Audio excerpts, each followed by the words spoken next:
Ok, entonces la vez pasada estuvimos viendo esto de las anomalías congénitas y habíamos hecho un árbol o un diagrama donde se mostraban las relaciones de parentesco entre los miembros de una familia en varias generaciones. Eso se llama un árbol genealógico. ¿Listo? ¿Por qué no me ayudas? Porque estamos en... No me importa. a mí sí. No, a mí no. Esto también es que Sí, pero es que en esto era para hacerlo en otro momento. Ahorita estamos en esto. No sé. porque no lo imprimiste no a tiempo. Un diagrama donde se muestran las relaciones. Bueno, entonces vamos a mirar acá. Abuelos paternos, abuelos maternos, papá y mamá, hijos e hijas, y de mis abuelos paternos y Hijos de, hijos e hijas de mis abuelos maternos, mis hermanos, mis hermanas y yo.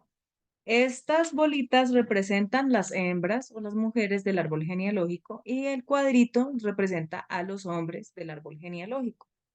Entonces, nosotros podemos hacer la elaboración de las familias. Ah, bueno, esto era lo último que habíamos visto. Entonces, por ejemplo, voy a hacer el de nosotros, ¿listo?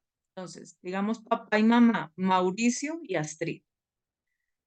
Los abuelos maternos son Pedro y Estela y los abuelos paternos son Juan Francisco y Adalí. Los hermanos, entonces dentro de los hermanos está Juan Francisco, Carlos Alberto, Andrés Felipe y acá está Mauricio. Acá está Astrid y dentro de los hermanos de Astrid no hay dos hermanos sino dos hermanas nomás. Entonces, Andrea y Sandra. ¿Listo? Y después vienen los hijos. Entonces, dentro de los hijos está Emanuel, Josué y Camilo. Y no tenemos hermanitas. ¿Listo?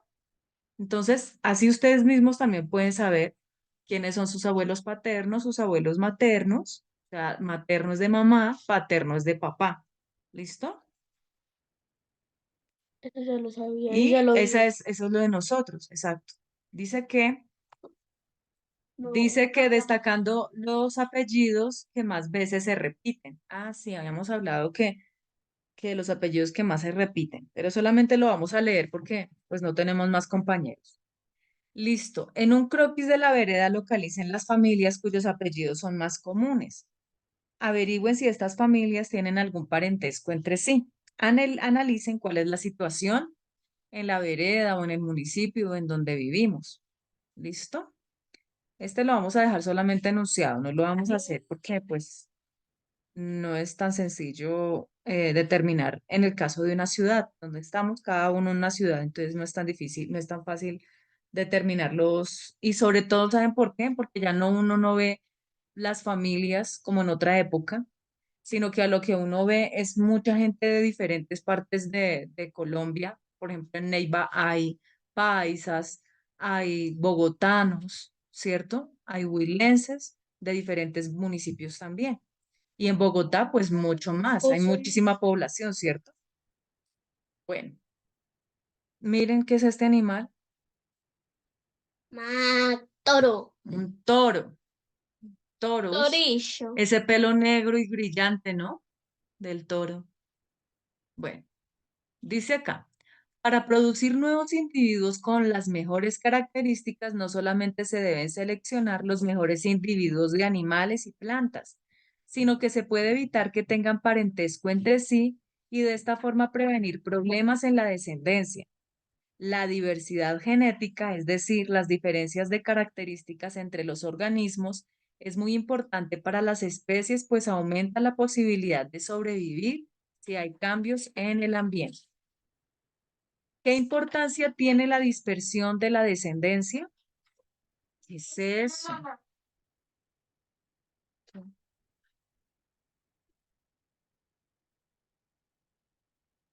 No puedes.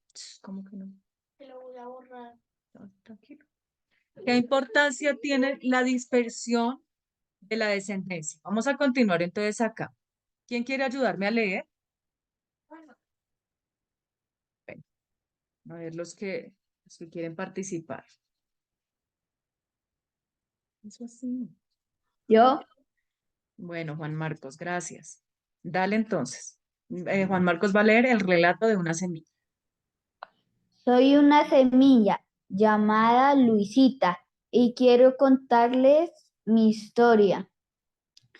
Hace algún tiempo yo vivía en otras tierras, pero una tarde varias de mis hermanitas y yo fuimos desprendidas del lado de nuestra madre.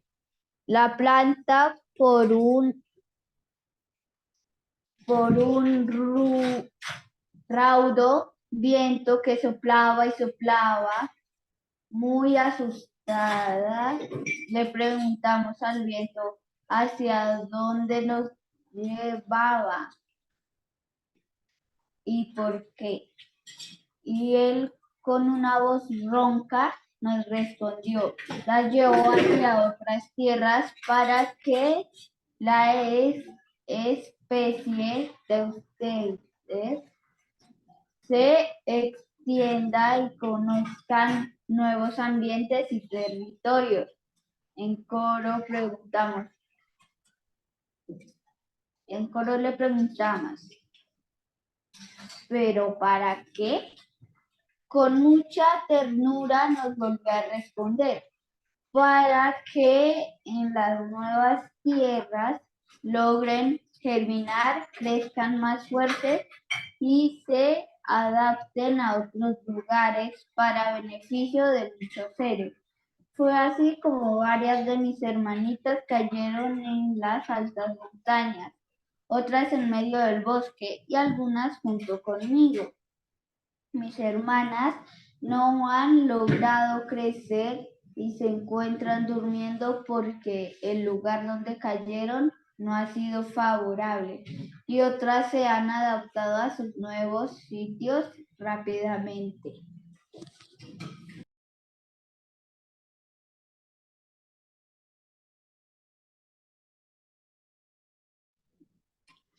Bueno, Aún, sigue. aún soy una plantula, pero pronto seré una planta con flores y frutos. El viento también me dijo que cuando yo sea adulta y me reproduzca, nacerá de mí nuevas semillas. Tal vez otro viento o el agua o quizás un animal desprenda mis semillas y las transporte a otros lugares cercanos o lejanos para que mi especie se disperse. Excelente, gracias Juan Marcos. Entonces, vamos a comentar, según esta lectura, ¿dónde vivía la semilla? ¿Dónde vivía la semilla? ¿No se acuerdan?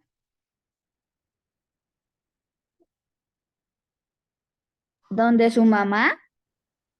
Dice que hace algún tiempo yo vivía en otras tierras, ¿cierto? Y vivía al lado de la mamá. Muy bien, Juan Marcos, listo. Dice, ¿quién la transportó hacia un lugar diferente? El viento. El viento. ¿Y en dónde cayeron las otras semillas? El monte. En el monte, ¿en dónde más? Unas al lado de ella. Algunas al lado En el de ella, bosque. en el bosque, ajá. En diferentes lugares, ¿cierto? ¿Todas las semillas germinaron y crecieron en los lugares donde cayeron? No. No.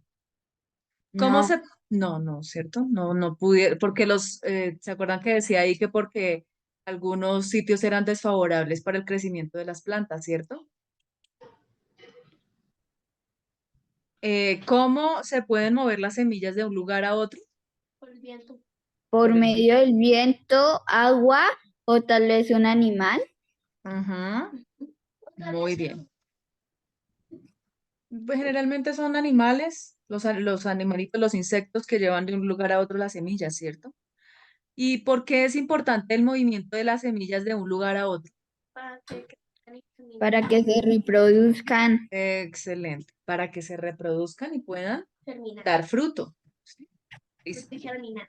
Exacto, bueno. Dice, lean y discutan el siguiente texto. Dispersión es el conjunto de fenómenos y situaciones a través de los cuales una especie animal o vegetal ocupa nuevos territorios. Los mecanismos de dispersión pueden ser activos o pasivos. Entonces, son activos cuando la dispersión se hace debido al movimiento propio de los individuos, como sucede con el ser humano y muchos animales. Son pasivos cuando la dispersión la realizan factores externos, como sucede con las plantas, cuando sus semillas son transportadas por el viento, el agua o algunos animales. ¿Listo? Entonces, ¿entendimos el texto? Entonces, ¿la dispersión es qué? Un animal. No, ¿la dispersión qué es? Viento. No. ¿Qué es la dispersión? El conjunto de Un fenómenos conjunto de fenómenos y Ajá. situaciones a través de las cuales la especie animal o vegetal ocupa nuevos territorios. Los Que mecanismos en pocas palabras, ¿alguien me puede resumir ese pedacito? animal o vegetal. A ver, ¿alguien me puede resumir qué significa eso? Que el conjunto de fenómenos y situaciones, así esas palabras así como muy rimbombantes, como muy churundunduy. ¿Ah? ¿Ah? ¿Qué te pasó? Es el conjunto de fenómenos y situaciones. Entonces, en vez de decir eso, nosotros podríamos decir que es el conjunto de situaciones, ¿cierto? En donde los animales o las plantas van hacia nuevos territorios. ¿Sí vieron cómo lo resumí? Ujú. Bueno, entonces puede ser como la dispersión, ¿cómo puede ser? ¿Activa o pasiva? Activo. ¿Un ejemplo de activa? Otro ejemplo de hacer. No, un ejemplo de activo, de dispersión activo. O sea que, Activos. según lo vea. No, señora, ahí lo dice claramente. Un ejemplo de activos, o sea, cuando la dispersión se hace por el Debido a movimiento del individuo. pues, como sucede con Un ejemplo, el ser humano, el ser humano. Y un ejemplo de los pasivos, animales, no vegetales. vegetales, cuando la dispersión la realizan factores externos. ¿Sí? ¿Ahora sí entendimos? Ujú. Cuando hayan comprendido el texto anterior, continúen leyendo la siguiente. Bueno, dice, aprendamos algo más sobre la dispersión de las plantas. La dispersión de las plantas es el conjunto de métodos mediante los cuales estas se distribuyen sus frutos y semillas. ¿Listo? Chicos, yo creo que dejemos hasta acá, página 20. ¿O será que si alcanzamos? Bueno, faltan 5 minuticos. No, Aquí Emanuel vota porque no quiere más clase, porque está muy aburrido. ¿Quién? A ver, necesito votos. ¿Quieren que sigamos 5 minuticos de clase o dejamos hasta acá? Sí, bueno, Josué dice que 5 minuticos. ¿Qué dice Sofi? No escucho. Juan Marcos, ¿qué dice? No sé, dejamos hasta acá. Bueno, ¿qué dice? Voto más! ¿Qué dice? ¿Qué dice Juan Marcos? ¿Dejamos hasta acá o seguimos? estoy pensando, a ver, Voy a quedar! Sofía dijo, dejemos hasta acá. No, no pensemos 5 minutos porque se acaban. ¡Rápido, rápido! dejemos hasta aquí. ¡Ganamos! Hasta Bueno, aquí quedó. por solicitud del público y como están tan cansados y como hoy es viernes, entonces Adiós. vamos a hacer una cosa. Voy a dejar hasta acá